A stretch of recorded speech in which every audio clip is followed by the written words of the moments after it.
bende bilen bendenin oturdaki muamelalarda, yani mümin özünün qerindişine nispeten qandaq oyladı buluş meselesi.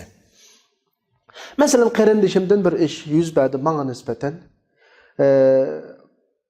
Ben çokum bunu güzel şekilde düşünüşüm gerek yani. Çokum bunun bir tarafı var. Çokum bunun bir özrüsü var ya ki.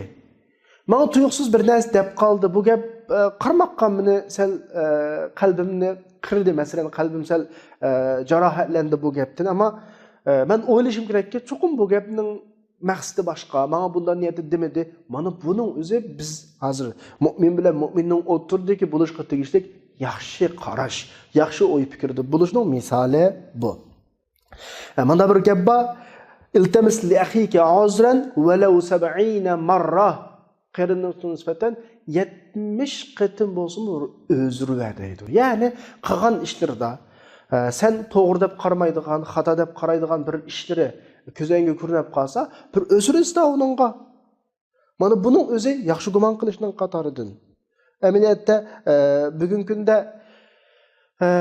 insonlar ham deymiz sosyal medialarda, ya'ni ijtimoiy taratqularda o'zini yuşuraladigan bo'g'achqa qalbidagi dardlarning hammani şöyle töküyotudu.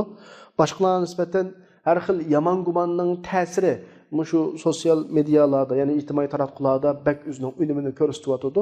Birisi-birisiga nisbatan hujum qilishlar, birisining yaman gaplarini qilishlari, masalan, birisi bir narsa yozdi, uningda bir yozgan narsa deganda, bir yozma deganda yozuvchi o'zining maqsadini o'zi ifodalagan en yaxshi yo'lda ifodalaydi.